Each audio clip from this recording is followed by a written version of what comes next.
saan man panig kayo ng daigdig naron. Dito na naman tayo sa another episode ng ating vlogs. Badong Aratilis po. Pag-uusapan natin ngayon, ito po, no? Ito pong Taiwan, nakakabilib, no? Yung pagiging practical nila. Kung matatandaan po natin, ito pong kaguluhan na to, hindi po to sa Pilipinas at China, no? Ito po ay sa pagitan ng China, originally, sa pagitan po to ng China na naghangad na angkinin na yung kanilang sinasabing renegade province na Taiwan, no? Pero hanggang ngayon mukhang nase-settle nila yung kanilang hindi po nag-escalate, no, yung pong gulo sa pagitan po ng China at Taiwan. Pero sa Pilipinas po na originally ay salingkit lang, 'di ba? Originally ay ang papel lang natin ay EDCA sites para po sa paglagakan ng mga kagamitan ng Amerikanong pandigma. Mukhang China versus Philippines po yung nagaganap, no? Baliktad na po yung sa original na focus kung bakit may kaguluhan sa pagitan na to. Very practical po yung ginawa ng Taiwan. Sana ang Pilipinas na salingkit lang nung simula ay sana maging practical tulad ng Taiwan na siya yung main na kumbaga yung China at Taiwan noon, yung nagsimula tong gulo na to, sila talaga yung sa kanila magsisimula yung gulo. Okay, very practical. At eto pa po, bago po ako magsimula, 3 minutes ago, kapapasok-pasok lang po na balita, pinalagan ni Gibo Chodoro ng DND. Kasi napun ako, nananahimik si Gibo, di ba? Kahapon kinakantsawan natin hanggang kanina yung sinasabi ni Bersamin na aksidente, no? Sinasabi natin na ito ay to de-escalate, kaya pinapahayag yan ni Bersamin para hindi na po mag-escalate itong digmaan sa pagitan ng Pilipinas at ng China. Ngayon po, kapapasok-pasok lang ng balita, no? Ito po, just in, Defense Secretary Gibo Chodoro clarifies that the latest Ayungin Shoal incident is not a misunderstanding or accident, but a deliberate act of China to prevent PH from conducting its mission. Grabe po to, no? Ang buong akala ko nagkakaisa yung mga cabinet official ni Pangulong Marcos to de-escalate yung nagaganap ngayong tension. Pero iba po ang sinasabi nito ni Gibo, no? Na ito po ay deliberate. Hindi po to aksidente. Yan po ang mga paglilingkod natin. Pero bago yan, kung bago ka pa lang dito sa ating channel, mag-subscribe ka na. Dahil ito lang ang tanging channel na may kinikilingan, may pinapanigan, una sa balita, huli sa impormasyon, kaya ano pang hinihintay nyo? Pindot na. Okay, pag-usapan natin, no? Una muna, as expected, acquitted po si Laila de Lima. Alam na po natin na pa-acquit na yan, buhat po nung napayagan mag-bail, no? Alam naman po natin yung nangyari dyan na hindi po dahil sa imbento, no? Hindi po dahil sa imbento yung kaso kay de Lima, kundi ang totoo pong nangyari, nagbaliktaran yung mga testigo laban kay de Lima. Yun po yung totoong naganap dyan, di ba? Nabalitaan natin lahat yan. Kaya kung wala ng testigo laban sa'yo, gaano pa katibay yung kaso? Ganun lang po yung nangyari doon. Kung bakit po nagbaliktaran, ang nakikita ko pong problema, ganun lang po pala kadali sa mga testigo na baliktarin yung iyong sinumpaan, no? Kasi ang alam ko, once na sinumpaan mo yung sinumpaan mo yung salaysay mo, mabigat po yun, no? Pero dito po sa pangyayari kay de Lima, no consequence. Wala po, hindi po na wala pong magiging consequence kung walang balik. Ang alam ko po, ang pagsisinungaling sa korte, imposible naman na dalawang tama, same people, dalawa po yung kanilang sinumpahan, no? Yung guilty si De Lima o yung may kasalanan si De Lima at walang kasalanan si De Lima. So, kung isang tao lang yun, yung nagsasabi nun, ibig po sabihin yan, isa ron sa testimonya nila ay kasinungalingan. So kung nagsinungaling po sa korte ang isang testigo, wala po bang consequence yun? Wala po bang kaparusahan yun? Kasi kung ganyan lang po mangyari, no? Andali pong bumaliktad pala ng mga testigo. Andali pong magparatang o in fairness, halimbawa, totoo yung sinasabi na walang kasalanan si De Lima. Andali pa lang magparatang. Tapos at the same time, ang daliling bawiin yung paratang. Ganun po ba yung korte? Hindi ko alam kung bakit po nangyari yun. Pero anyways, nagpasya na yung korte. Yan po, acquitted. Lahat ng kaso ni De Lima, acquitted na siya. Wala tayong magagawa dyan. Korte po yan. Parang kay Buhong Navarro lang yan. Na-acquit, ano magagawa natin? Kahit magtampisaw tayo dyan. Ano? Dito ka muna. Kumaway ka muna sa ating mga viewers. Ito po, nadalaw tayo rito ng aking flight. Ayan po, si Flight Aratiles. Uuwi na po.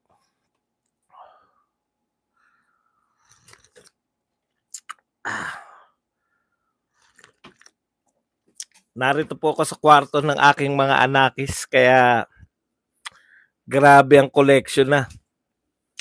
Grabe na po ang collection ng aking mga anak ng mga Gundam. Naku, napapaligiran na to. Ang daming box, ang daming mga Gundam na yan.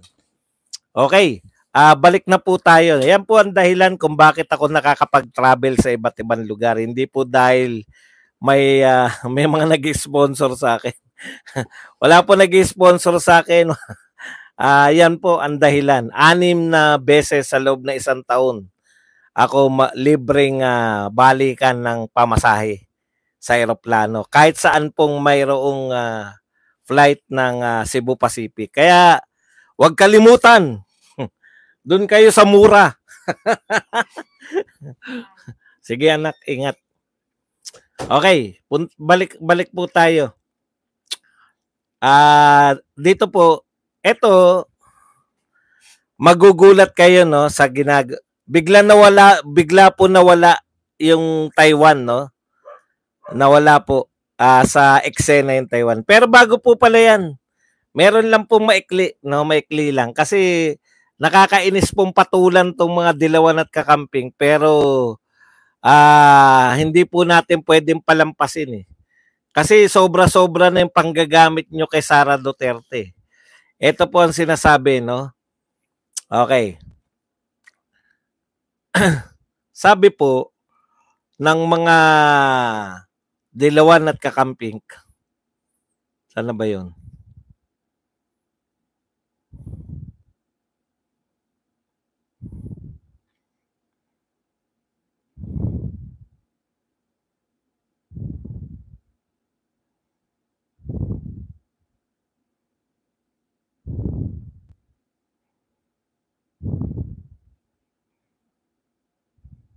Nasaan na? Yan ang mahirap. Parang ito. Sabi po ng Makabayan Black, ito po, balita po to ng ABS-CBN. Liberal Party, Makabayan Black, reject claim PH BP Duterte is an opposition leader. Nire-reject po nila, no, yung pagiging opposition leader ni Vice President Sara Duterte. Okay. Ang tanong ko, nire-reject nyo si BP Sara. Meron lang po kayong karapatang i-reject yung isang tao kung siya ay gustong sumanib sa inyo, di ba? O nag-a-apply, di ba ganun? I-reject nyo. Ang tanong, sumasanib ba sa inyo si Sara Duterte? Gusto bang sumanib sa Makabayan Black at Liberal Party? Huwag po kayong assuming. Paano nyo po i-reject yung isang tao na hindi naman sumasanib sa inyo? Magkaiba po yung nire-reject ninyo dahil bakit nyo i-reject wala namang kinalaman sa inyo si Sara Duterte? Di po ba? Ganun lang po yun eh. I-reject ka lang kung gusto mo sumama sa kanila pero ayaw nila. Meron po ba kayong pahayag na narinig mula kay BP Sara na gusto niyang sumama sa Liberal Party at saka sa Makabayan Black? Huwag po kayong assuming, no? Si BP Sara magiging leader ng oposisyon kahit ayaw ninyo. Una, simple lang yan. Unang tanong, gusto bang umanib sa inyo para i-reject nyo? I-reject nyo lang, mare-reject nyo lang kung gustong umanib. Ikalawang tanong, may bilang pa ba kayo? Kayong Liberal Party at saka Makabayan Black?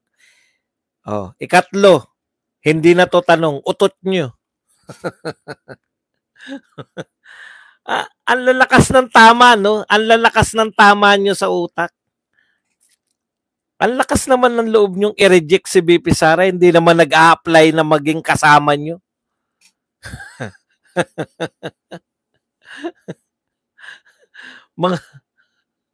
mga wambang mo.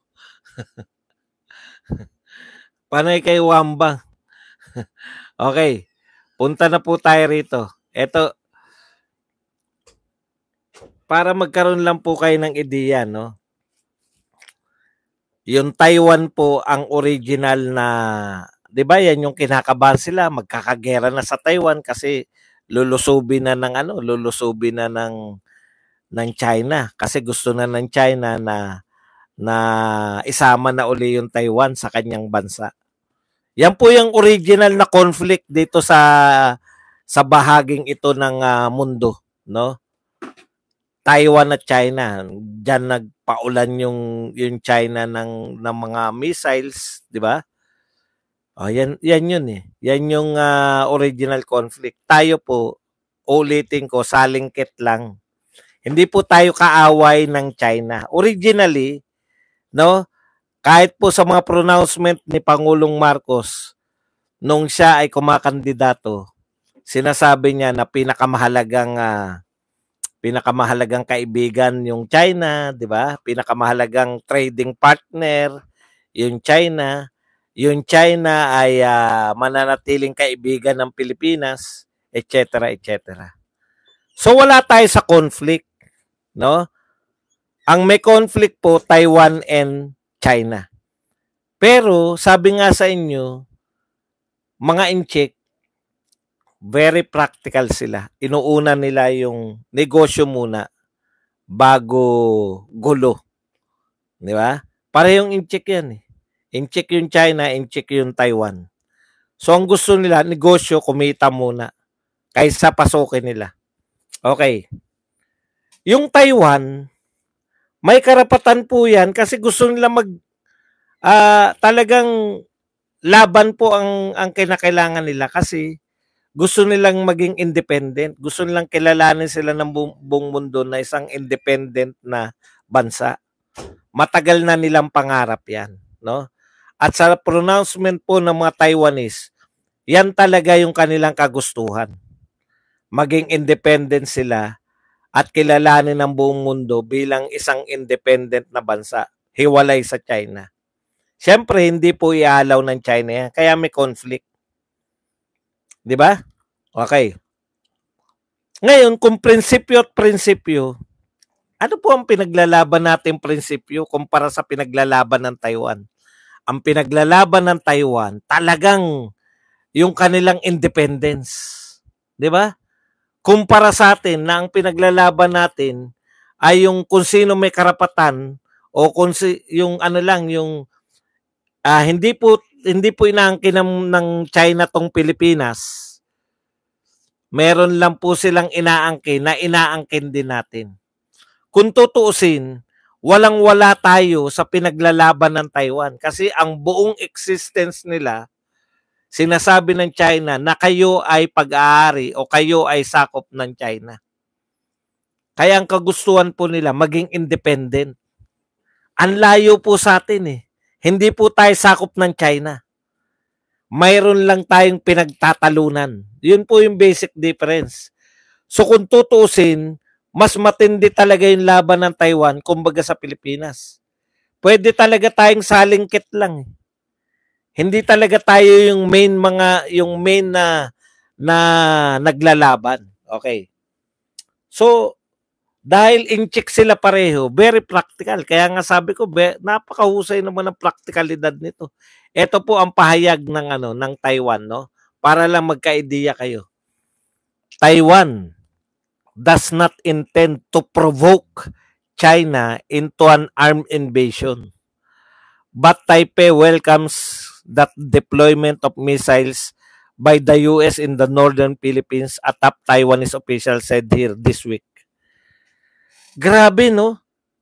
Yung Taiwan po, ayaw po nilang ma-provoke yung China para sila lusubin. Para sila i-invade, armed invasion.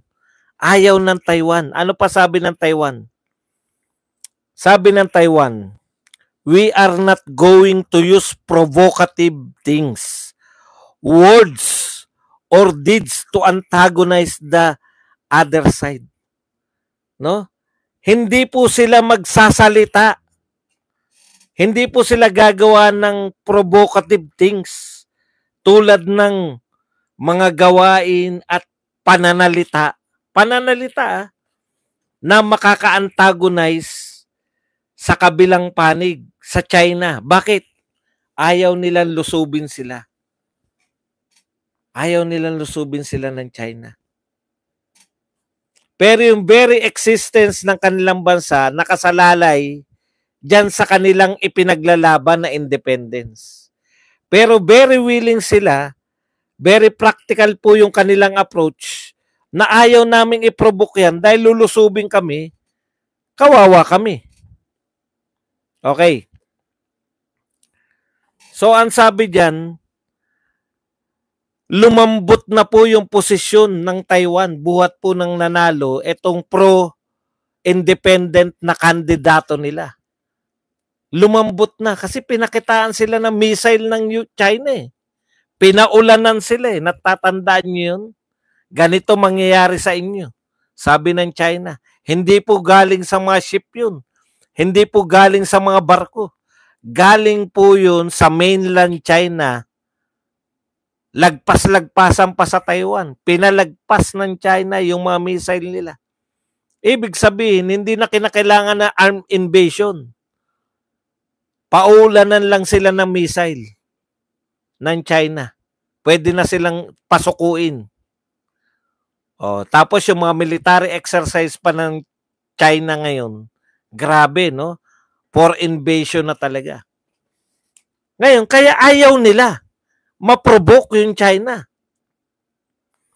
Hindi sila nagsasalita ngayon ng independence, hindi sila nagsasalita ng tapang-tapangan. Kasi practical sila eh. Nakuha nyo, ito po, bago po to.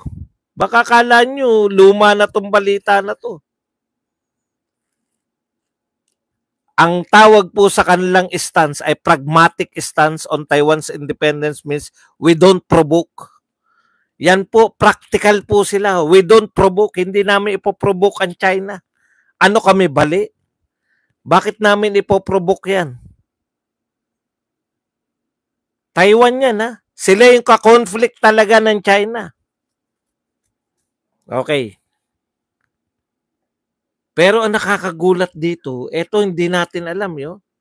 Yung sinabi ng Taiwan. Bagamat ayaw nilang iprovoke ang China, natutuwa sila na nag-deploy ng mga missiles yung US sa Northern Philippines. Hindi natin nababalitaan. Meron na palang deployment ng mga missiles sa Northern Philippines. Bakit po sa Northern Philippines? Malapit po sa Taiwan yun. Yung pinakamalapit po na isla natin diyan, ang lapit na po, mas tanaw pa yung Taiwan kaysa sa Luzon. Grabe, oh, hindi po pinapaalam sa atin yan. May mga missile na pala na US dyan sa Northern Philippines. Alam niyo po yung ibig sabihin nito? No? Sila yung main ka-conflict ng China eh. Pero very willing silang manahimik, very willing sila maging practical sa buhay para hindi lusubin. Tayo panay provocation. Yung atin ito, puta, anong gagawin nyo ron? Mamimigay kami ng provision. Mamimigay sila ng ayuda. Doon sa gitna ng di ba? Panay provocation after nun. Ano sinabi ng China? Sige, huhuli na namin yung magte-trespassing. Provocation upon provocation.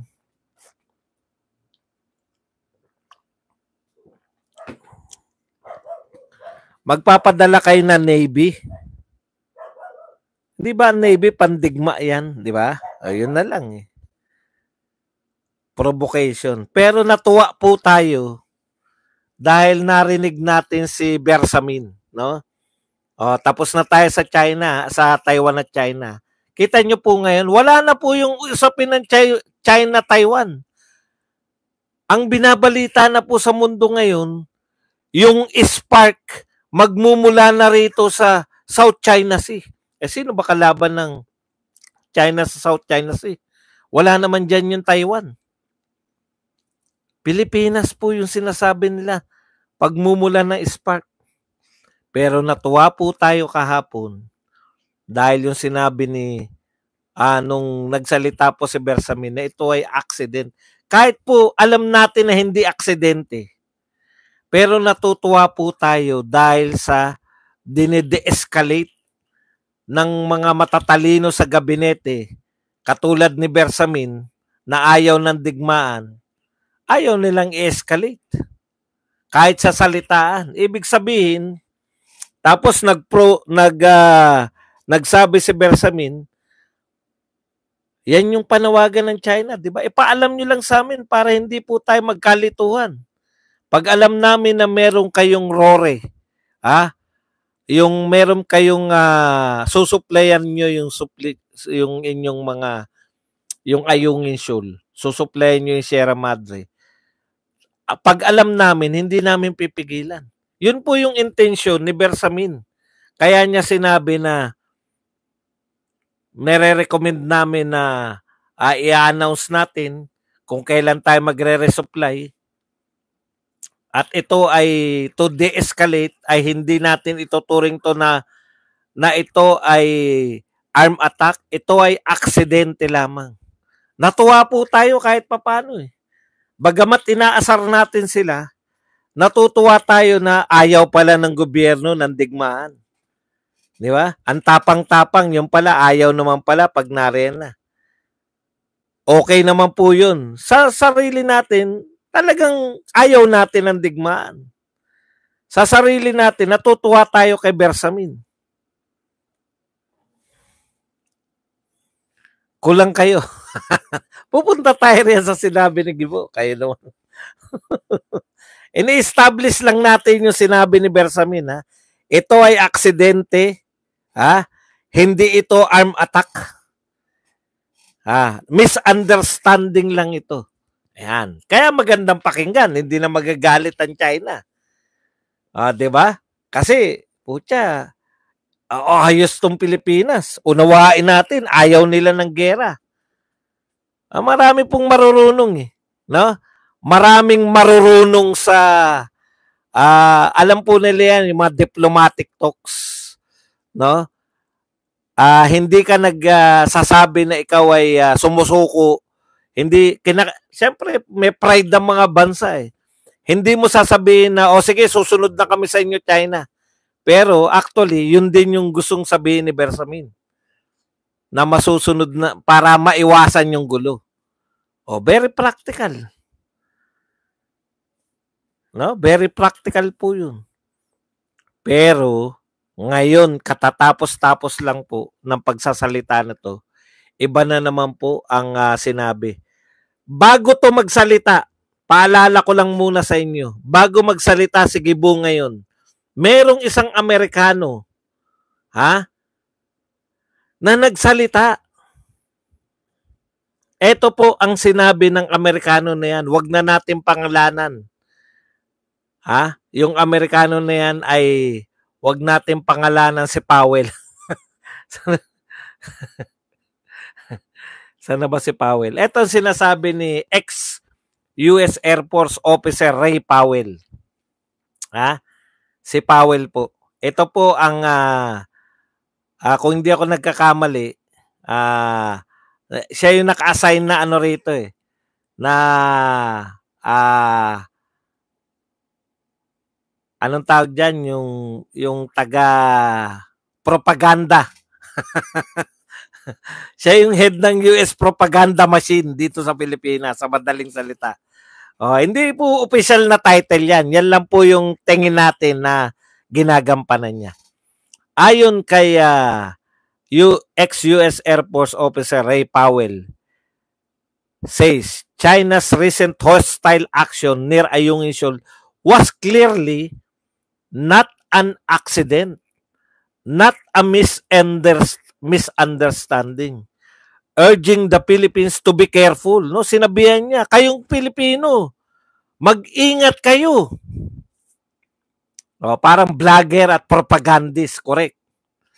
Ayan, propagandista yan ng US. Nag-react siya sa sinabi ni Bersamin din. Ulitin natin, clearly not an accident, not a misunderstanding, urging the Philippines to be careful in its effort to de-escalate the situation in West Philippine Sea. So sinasabihan niya po yung Pilipinas, no? Sabi niya, huwag kayong padalos-dalos sa pagde-de-escalate. Baliktad din, no? Alam nyo, ang pinagsasabihan usually, yung mga padalos-dalos na nagbabanggit ng matatapang na pananalita, wawarningan. Huwag kayong padalos-dalos na magsalita ng ganyan laban sa China, baka mauwi ito sa gulo. Di ba dapat ganun ang mga warning? Ito baliktad Huwag kayong padalos-dalos na mag-de-escalate. Ibig sabihin, may effort po yung gobyerno natin na mag-de-escalate, na payapain yung sitwasyon.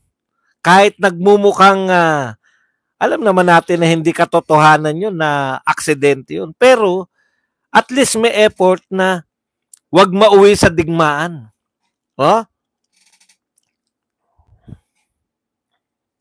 Wag mauwi sa digmaan yung nagaganap sa West Philippine Sea. Winarningan tayo. Huwag kayong padalos-dalos na mag-de-escalate. Pucha, baliktad ang sitwasyon. Ayaw nga namin ng gulo. Pagsasabihan pa kami.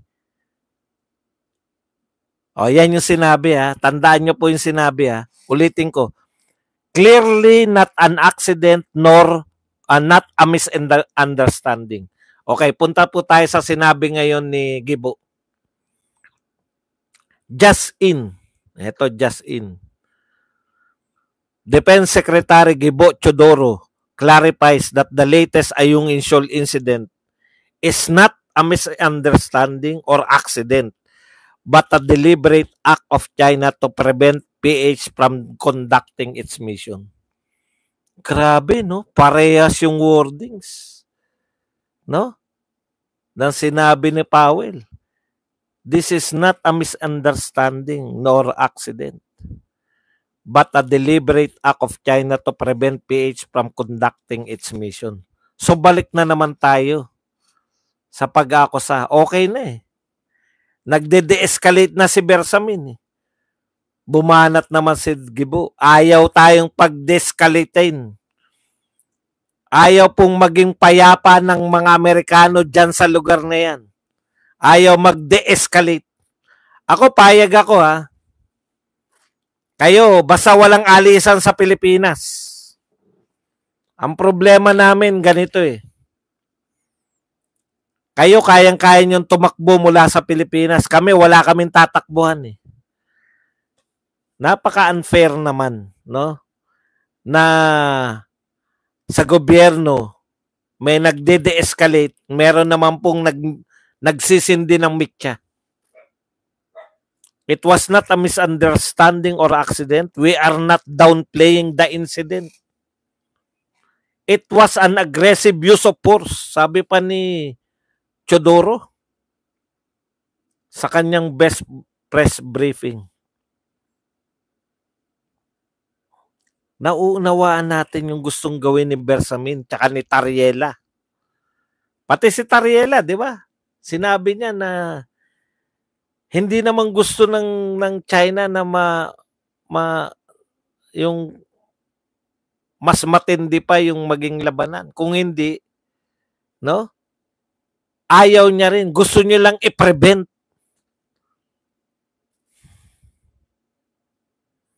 Grabe, no? Nagsalita na po ang Pangulo ng Pilipinas. Ano sabi ng Pangulo ng Pilipinas? Hindi kami dapat diktahan, hindi kami dapat puwersahin na mamili kung kami ba ay pro-China o pro-US. Pero sino po ba kaya ang masusunod ngayon? Nagsalita lang yung Powell, oh. Sabi ng Powell, hindi yan. Pilipinas. Huwag kayong magde-de-escalate. Huwag magde-de-escalate yung Pilipinas. Grabe. May press con kagad na ano na mangyayari sa atin. Ilinaw po to kasi ang alam po namin, yung presidente po ng Pilipinas, nagsalita na, ayaw niyang i-escalate to sa gera. Ayaw niyang lumala. Parang hindi pala pinakikinggan talaga yung presidente natin.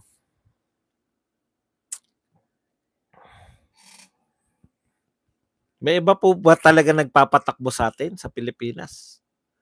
Kasi ang linaw na sa amin nung sinabi ni Pangulong Marcos eh. Peace. Yun ang sinabi niya eh. Kapayapaan. Walang makakapag-udyok sa Pilipinas, no? Na mamili at para tayo mapunta sa digmaan.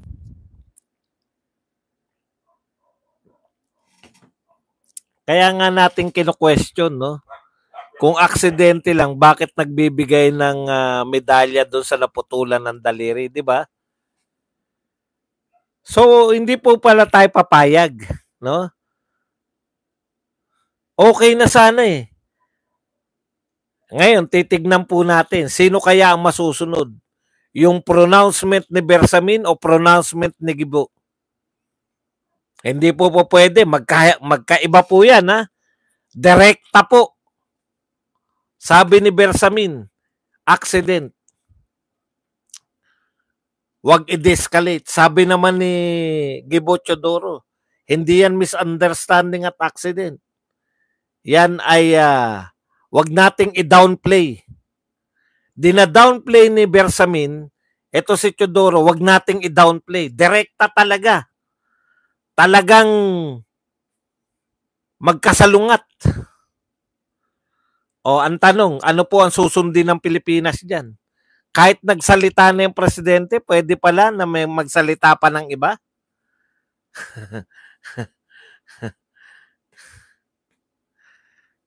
Ibang klase pala, no? Hindi pala natin yata kontrol ang Pilipinas. Si Powell po ang linaw na sinabi. Huwag nating i-de-escalate. Ngayon, biglang hindi na natin i-de-escalate. Isang salita lang po ng isang Amerikano. Nagbago na po.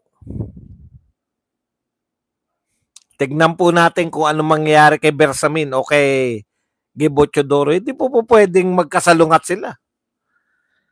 Same na pangyayari yan. Magkasalungat na magkasalungat. Accident, misunderstanding, sabi ng isa, Hindi to accident at hindi misunderstanding.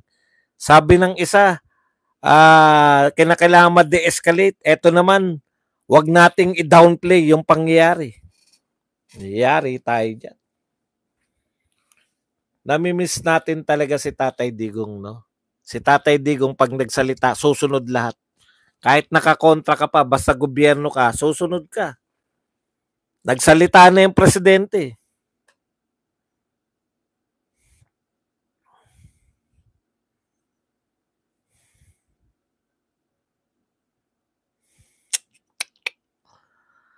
Napakasakit, Kuya Eddie. Okay.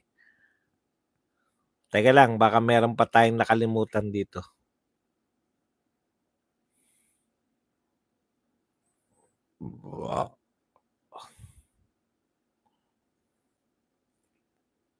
Alam ko may isa pa akong topic eh.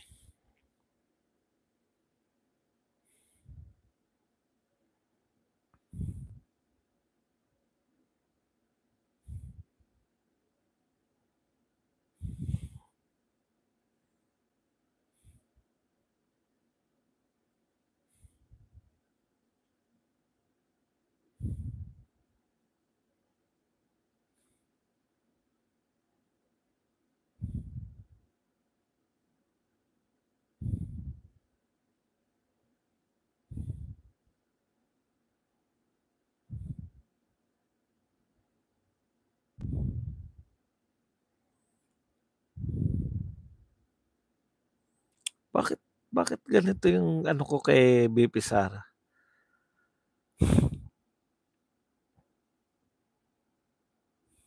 Ito. Okay.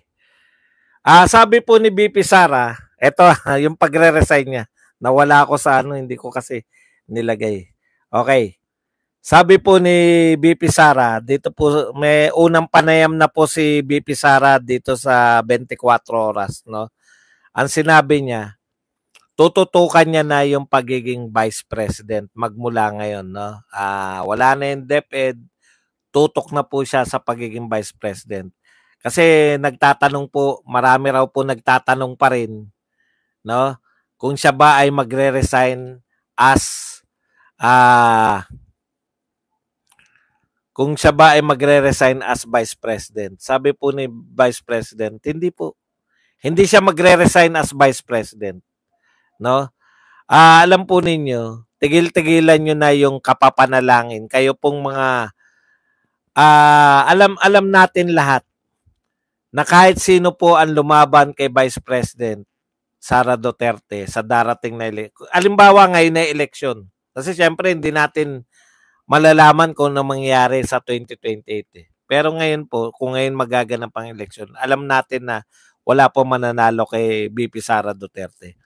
Kaya itong mga to, mananalangin niya na sana wag nang tumakbo, di ba?